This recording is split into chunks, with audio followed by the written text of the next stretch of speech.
Selamat pagi Pak Vicky, kami dari kelompok 1 ingin menjelaskan hasil analisis kami, yaitu kepatuhan pajak dan langkah audit terhadap PT Nada Prima Records dan PT Daun Jaya Tembakau. Ya.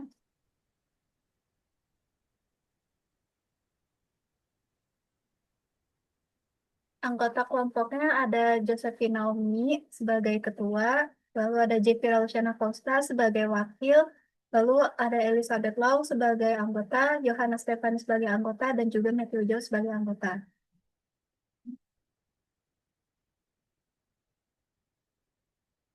Table of content-nya, yang pertama akan membahas identifikasi masalah utama, lalu yang kedua membahas tentang aturan pajak yang berlaku, yang ketiga membahas dampak bagi perusahaan dan negara, dan yang keempat membahas langkah-langkah untuk mencegahnya.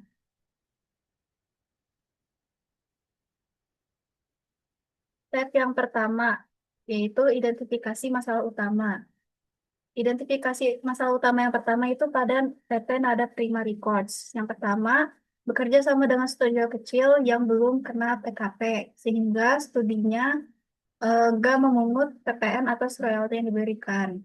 Lalu yang kedua, royalti merupakan jasa kena pajak, sehingga seharusnya dikenakan PPN jika penyedia jasa adalah PKP. Lalu yang ketiga, tidak adanya faktur pajak menyebabkan PPN memasukkan eh, PPN tidak bisa dikreditkan, laporan PPN tidak lengkap dan berpotensi menimbulkan kekurangan bayar.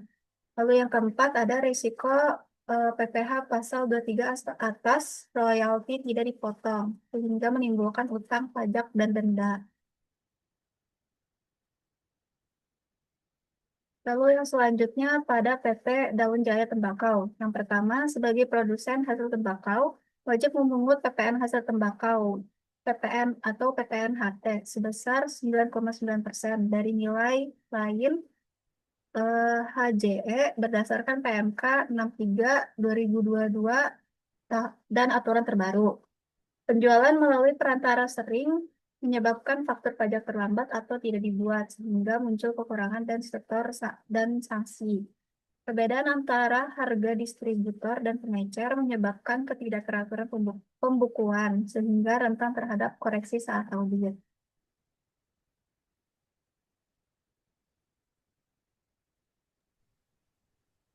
Oke, di sini juga ada aturan pajak yang berlakunya. Untuk PT Nada Prima Record sendiri itu yang pertama ada berdasarkan KMK nomor 174 strip KMK titik 03 strip 2004 KEP 81 strip PJ dan per 4 strip PJ strip 2008. Kedua, produsen rekaman wajib dikukuhkan sebagai PKP. Yang ketiga, PPN dikenakan atas rekaman suara, lisensi, dan royalti. Yang keempat, pengusaha rekaman wajib menerbitkan faktur pajak atau stiker lunas PPN. Untuk PT Daun Jaya Tembakau sendiri, aturannya itu yang pertama, berdasarkan PMK nomor 63 tahun 2022, hasil tembakau dikenakan PPN sekali diproduksi atau importir. Yang kedua, penyerahan dari distributor ke konsumen tidak dikenakan PPN, tetapi wajib dilaporkan. Yang ketiga, produsen wajib membuat faktur pajak atas setiap penyerahan hasil tembakaunya. Yang keempat, distributor yang melebihi batas pengusaha kecil wajib dikukuhkan sebagai PKP.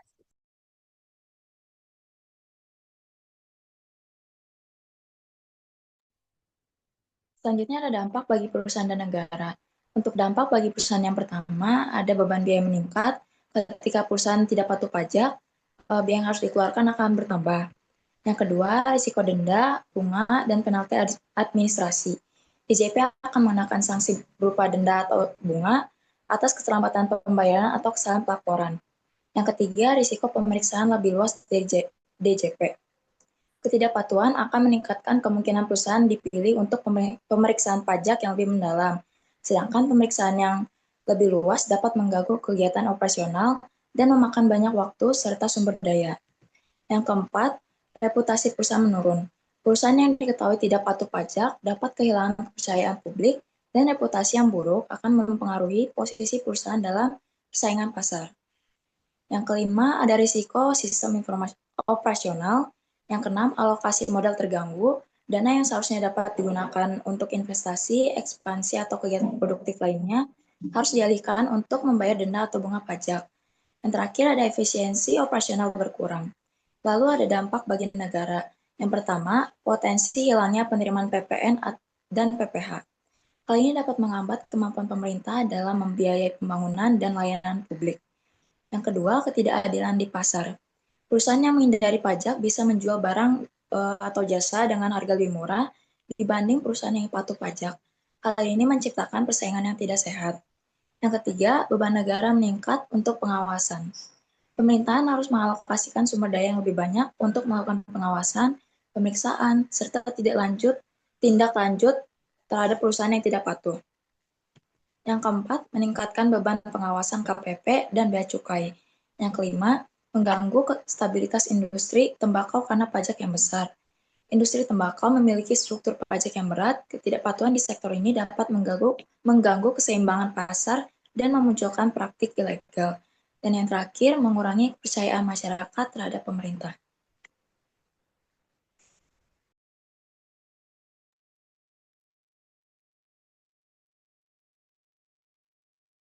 Selanjutnya ada langkah audit yang seharusnya dilakukan auditor pajak. Yang pertama ada verifikasi status PKP dan kewajiban PPN, yang dimana dapat memeriksa apakah kedua perusahaan dan mitra mereka atau studi musik atau distributor sudah PKP atau belum. Yang kedua, jika pemasok tidak PKP, transaksi tidak dapat dikreditkan sebagai pajak masukan. Next.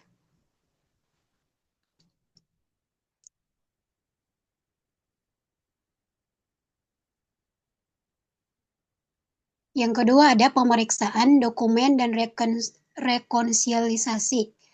Yang pertama ada memeriksa kontrak, invoice, bukti transfer, log faktur, dan SPT masa PPN. Yang kedua melakukan rekonsiliasi antara penjualan di laporan keuangan, e-faktur yang diunggah ke DJP. Yang ketiga mencocokkan pencatatan persediaan terutama untuk PT Daun Jaya sebagai produsen HT. Yang ketiga ada analisis kesalahan yang mungkin terjadi, yang dimana PT Nada Pirama royalti tidak dipungut PPN dan PPH 23 tidak dipotong dan laporan PPN bulanan tidak lengkap. Selanjutnya itu PT Daun Jaya Tembakau. Faktor pajak telat dibuat potensi kurang PPN.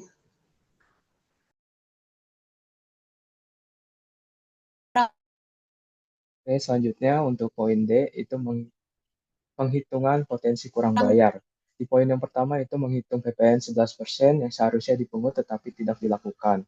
Yang kedua itu mengidentifikasi sanksi yang timbul, yaitu ada 3 poin. Yang pertama, faktor terlambat akan dikenakan denda 1% dari DPP. Yang kedua, PPN kurang setor, maka akan terkena bunga. Lalu yang ketiga itu PPh 23 tidak dipotong, maka perusahaan harus wajib setor plus bunga. Nah, selanjutnya itu poin E, yaitu meminta perusahaan melakukan perbaikan. Yang poin pertama yaitu membuat dan membetulkan SPT masa PPN, SPT masa PPh 23, dan pembetulan data e-faktur. Yang kedua yaitu menata ulang pencatatan dan sistem internal.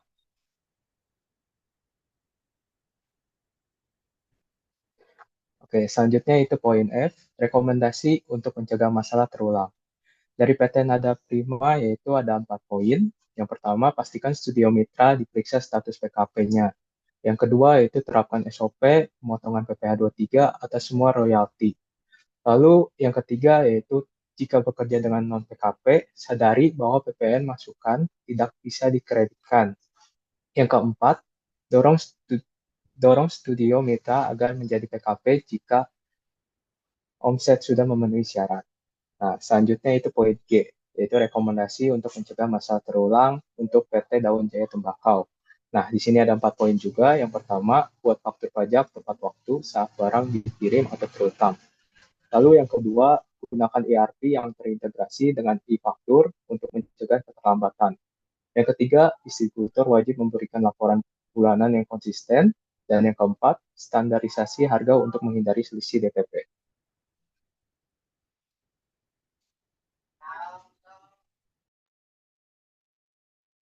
Oke, kesimpulan yang kelompok kami dapatkan itu, audit menunjukkan bahwa kedua perusahaan memiliki masalah kepatuhan pajak yang signifikan terkait PPN, PPh 23, kelengkapan faktur, dan ketepatan pelaporan. Auditor harus melakukan verifikasi PKP, pemeriksaan dokumen, rekonsiliasi e-faktur, perhitungan potensi kurang bayar, dan menyarankan pembetulan SPT. Jika perbaikan tidak dilakukan, maka perusahaan beresiko mengalami denda tinggi, laporan tidak kredibel, serta potensi audit lanjutan. Sementara negara mengalami penurunan penerimaan pajak dan melemahnya stabilitas fiskal. Sekian presentasi dari kelompok kami. Mohon maaf jika ada kesalahan dari kata-kata atau penulisannya. Terima kasih.